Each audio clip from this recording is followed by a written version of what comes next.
Hi guys, welcome back to my channel. So today I'll show you how to make nice crispy Saina, which we've steamed it and then fried it. Yum. First things first, you want to take in your urdi ke dal. So I've taken 3 pyala, so this size of urdi ke dal. And what you want to do is sometimes it does have things in there like there's like brown bits here and all that stuff. So what you want to do is you want to just have a quick look and clean your dal. Once you've done that, then you want to give this a really good wash, and you want to wash this for until it runs clear, the water. You can see how dirty this is, and then you want to soak this up. So I'll quickly clean my dal and I'll show you what I do. So you want to take this and give it a really good wash and rinse and repeat. So repeat this process. You can see how much dirt there is in this.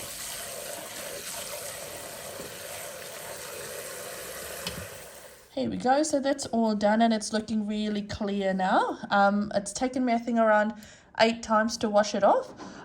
So what I'll do is I'll let this soak overnight. I'll cover this up, and then before I go to sleep I will give it another wash, change the water, and then tomorrow morning I'll change the water as well before we go ahead and blend this. So in terms of ingredients, what I've got here is my urdi ke dal. So this was washed and soaked last night. And before I went to sleep, I changed the water. And before I went into work today, I changed the water as well. And we've just drained off the water there. Now, I'm using white urdi ke dal, but you could also use half of this and half of chana dal as well. So you could do half of each as well, but we prefer this, our family prefers this. We've then got the star of the show, which is our Dalo ke bhaji. So this is all from our garden. And so what we've done is we've taken the bottom part off here and then the tops over here as well. What we've also done is we've tried to remove this part here as well. But what I'll do is to make it more flat, I'll just tear off over here, and so it'll become a bit more flat when I put the paste there. I then have imli, so your tamarind, that's just soaking in water here. And I'll tell you the exact measurement once I blend this up, and then I'll know how much I'll put there. But what you want to do is once you put this in the water, it has softened up now, so I'll just use my hands to squeeze it all out. Now whatever's remaining here, whatever I don't use, what I do is I tend to freeze this up, and then I just use it up next time when I'm making something. I've then got 1 pyala of garlic here and some chilies here. Now garlic and chili, that depends on your personal preferences. If you like it spicy, you can add more chili. If you don't like it spicy, you don't need to add that much chili. Also with your garlic as well, you can adjust this to your liking. I've then got 6 teaspoons of salt here, but what I will do is once I've blended this in, I'll give it a taste and I'll see what it tastes like. If if it needs more salt, I'll end up adding more salt. I've then got soap, which is your fennel seeds. Now once I've blended that in, I'll tell you how much I add this. We've then got some jeera, which is your cumin seed. Again, I'll tell you how much I'll be adding that, and some ajwain, which is your carom seeds, so I'll tell you that. I'll also be adding rice flour. Now I feel like I'll probably need to add 1 pyala to this, but once I blend this in, then that's when I'll know exactly how much I need to put in. But these are essentially the ingredients that you want to put in on your Saina. So I'll give you a close-up look.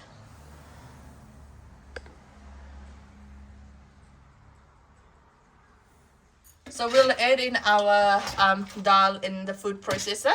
We'll also add in our garlic and chili with this as well. You don't need to add the whole batch. So what we'll do is my husband will add little by little while we blend this. Now before you blend this, what you want to do as well is you do want to have some water on the side as well, just in case when you're blending it, and if it needs some water, add a little bit of water, don't add a lot. So we'll just give it a quick look just to see how it's going. You don't want it to be too grimy like this, so we'll continue to blend this in. We might end up putting a bit of water in this.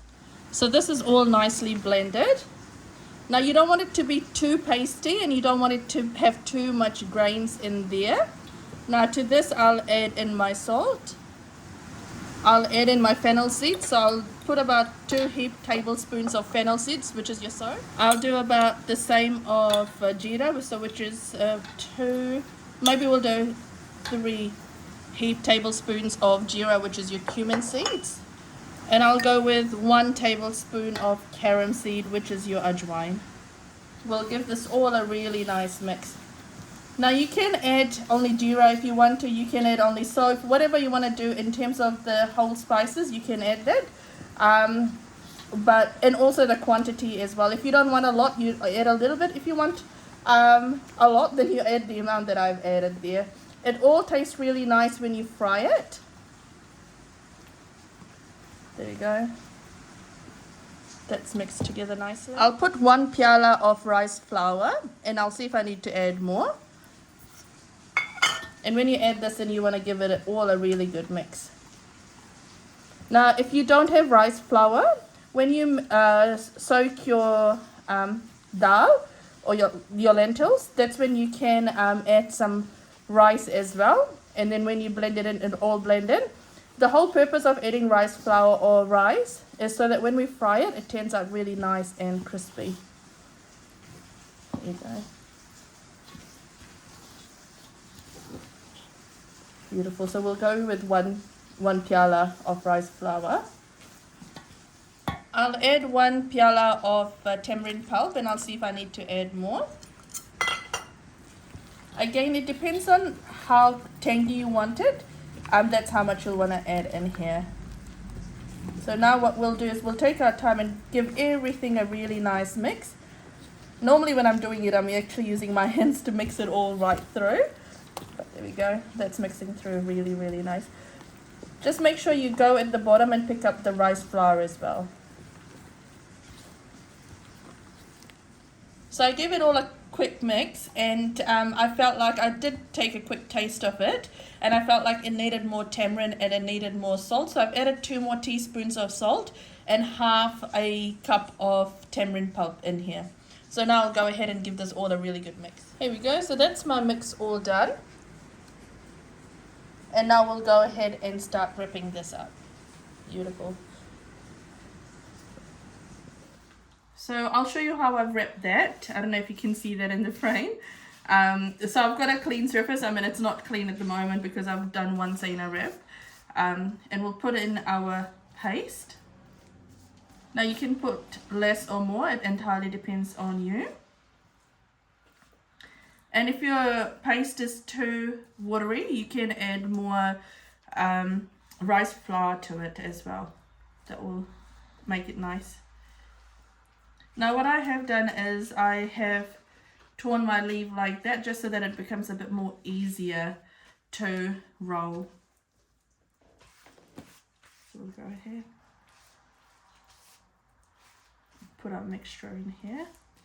I'll show you one roll how long it takes me. I am no expert in this.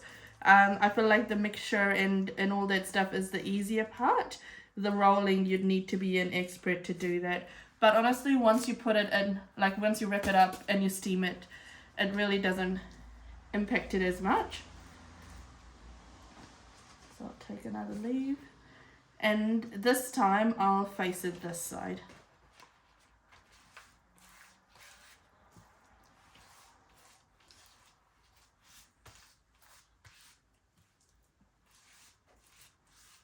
It's okay if like every corner of it doesn't get coated, because once you wrap it, it'll all be coated nicely with the lentil mix.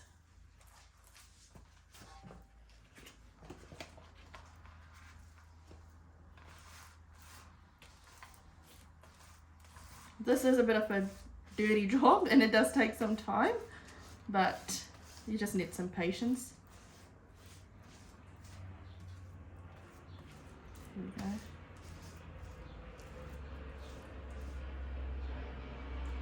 Because I've used tamarind pulp, sometimes you will have like a little, I don't know if you can see it, but it almost looks like hair type. You just want to remove that just so that when you're eating your Saina, it doesn't come up and people don't mistake that for hair. Beautiful. So that's, I'll put probably only 4 leaves here because we are making smaller batches. And I'll give this a tight wrap. So I feel like that. And because the leaves are all different sizes, it might not wrap up perfectly, but that's okay. You just want to take your time and do it tightly. I do like to kind of add more mixture in here, and there we go. That's wrapped up nicely. And then what I do is I just take some mixture and just put it on the sides here. And so that's a very messy looking but a really nice tight roll here. So I'll go ahead and continue with the process, and I'll wrap more. Now I'll continue wrapping until either my leaves finish or my mixture finish.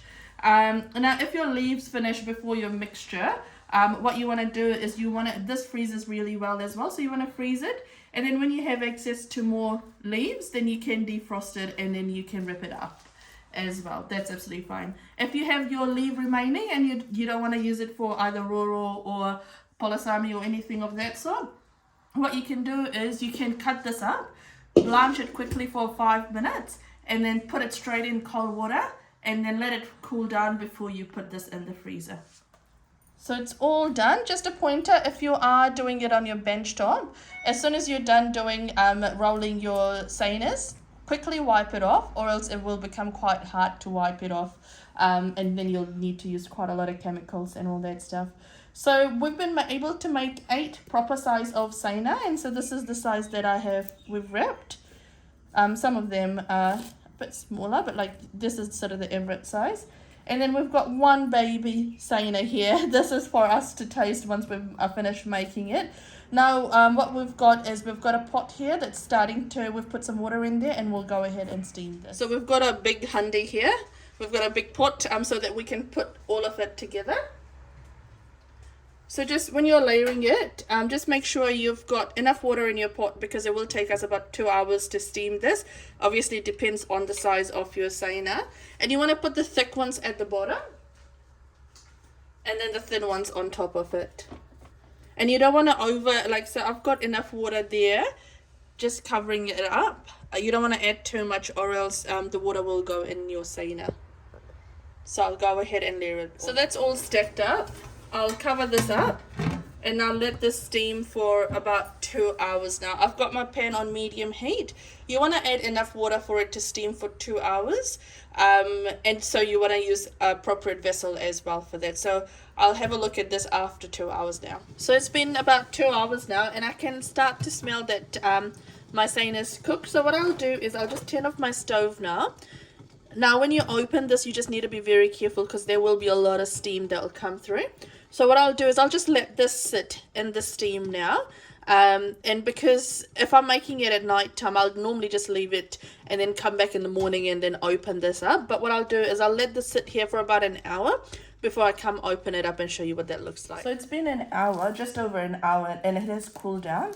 So what I'll do is I'll go ahead and take the plastic out. There we go, and I've picked up a small one, and I'll cut that and show you what that looks like. The size all depends on how thick or thin you like, but I'll show you this. Look, it's not breaking or anything, and you can see a really nice cross section here. Now I prefer it steamed. My husband likes it fried, so what I'll do is I'll cut a few and I'll fry that off for him, and I'll show you what that looks like. Here we go. And that's such a perfect amount of the mixture with the leaves as well. Now you can freeze this as well. Now if you're wanting to freeze it, there's 2 options. Either once you've wrapped it up, you can freeze it without steaming, and you can use it later on. When you take it out of the freezer, just make sure you steam it and then you consume it. Or once you've steamed it, let it cool down completely. It is still kind of warm to touch, but you need it to cool down completely. So I'd give it probably, if you're doing it in the morning, maybe do it in the evening, like it'll cool out by the evening. Then you want to freeze it up. But here we go. That's looking good. So we'll go ahead and fry this off now.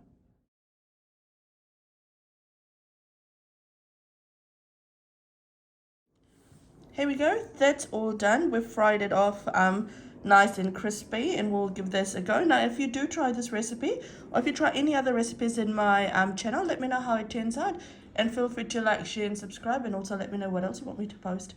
Take care, guys. Bye.